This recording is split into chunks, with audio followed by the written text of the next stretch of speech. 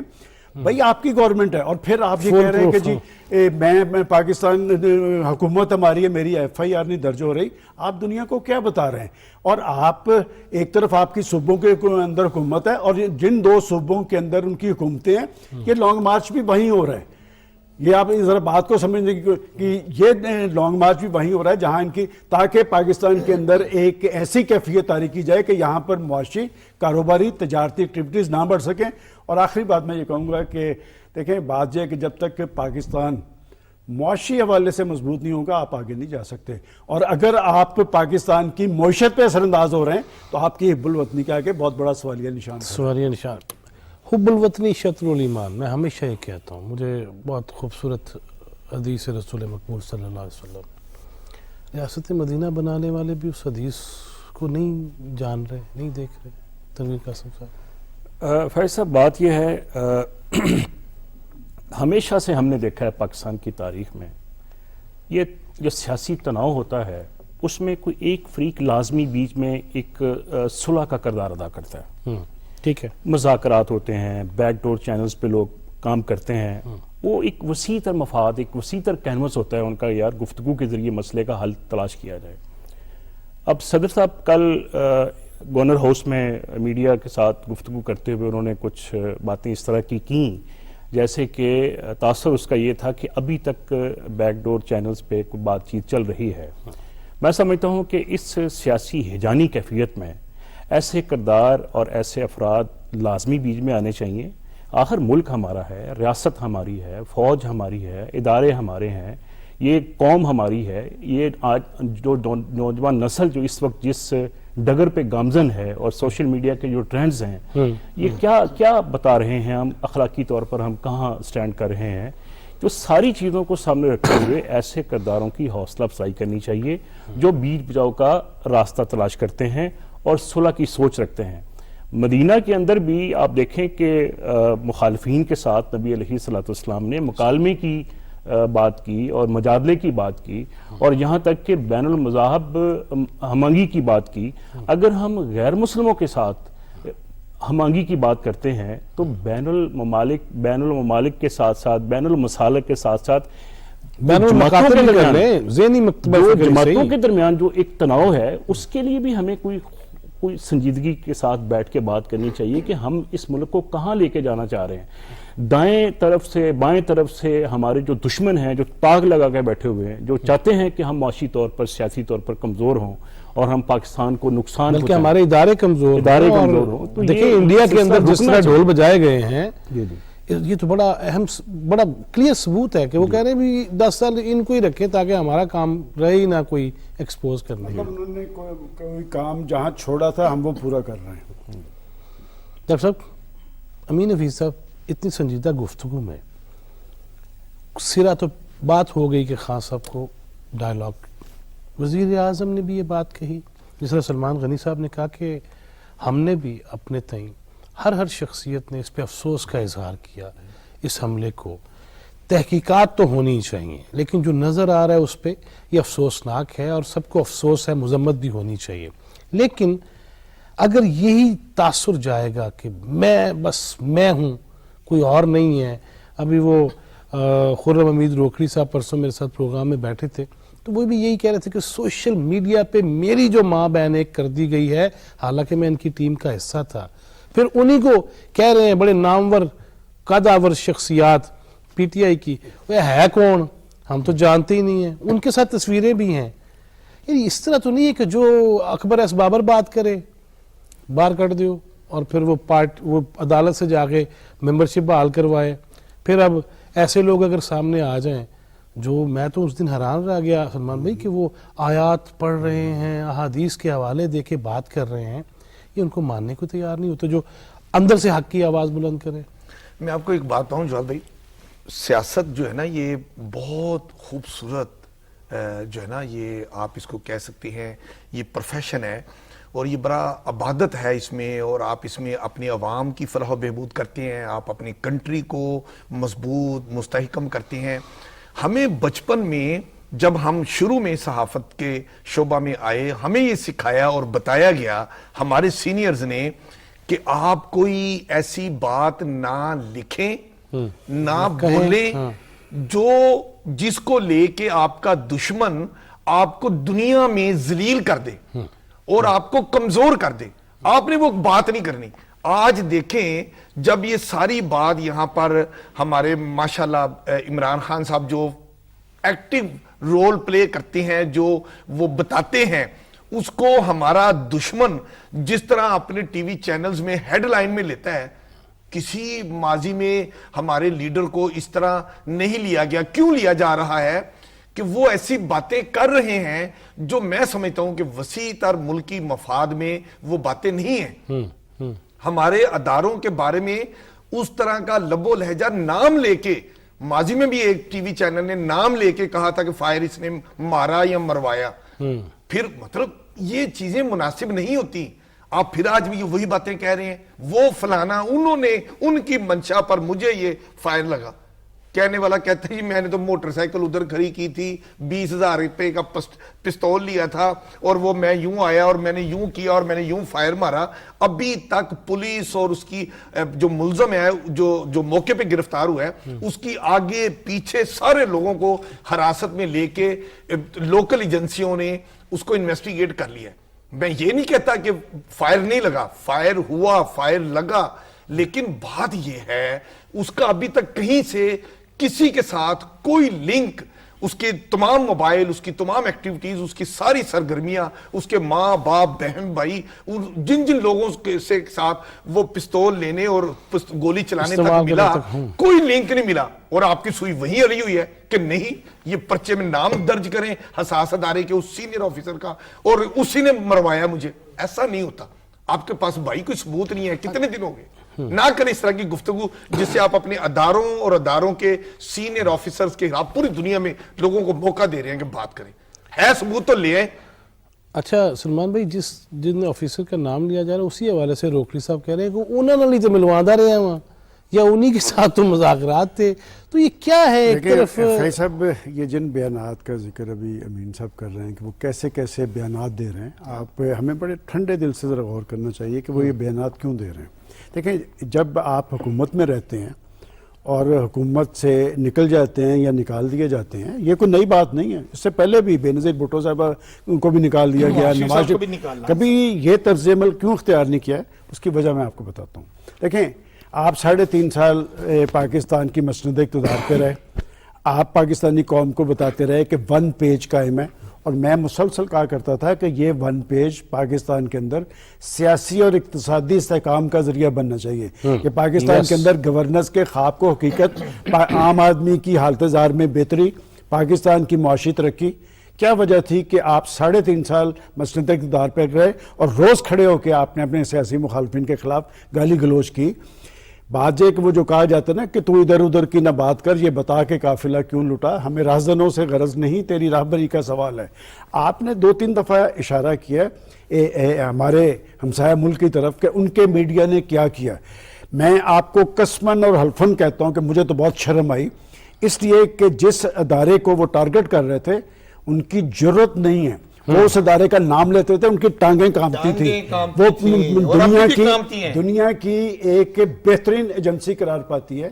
آپ ان کو ٹارگٹ کس کے کہنے پہ کر رہے ہیں، کیوں کر رہے ہیں؟ اس کے پیچھے کوئی ایجنڈا ہے۔ دیکھیں، میں بڑا کلیئر آپ کو بتا رہا ہوں، جب بھائی فوج کے سیاسی رول سے آپ کو بھی ریزرویشن ہوگی، مجھے بھی ہوگی، لیکن انہوں نے مان بھی لیا کہ ہوئی ہے۔ فوج اور 22 کروڑ عوام کا ایک غیر اعلانیہ اتحاد قائم تھا، ہے اور رہے گا، اور آپ اس پہ اثر انداز ہونے کی کوشش کر رہے ہیں۔ میں یہاں پر جنرل حمید گل کا حوالہ دوں گا، آپ کو بھی یاد ہوگا، وہ شخص آج سے 15 سال پہلے کہا کرتا تھا کہ جن طاقتوں نے پاکستان کو غیر مستحکم کرنا ہے وہ سب سے پہلے فوج اور قوم کے درمیان فاصلہ پیدا کریں گی، الرٹ رہیں اس سے۔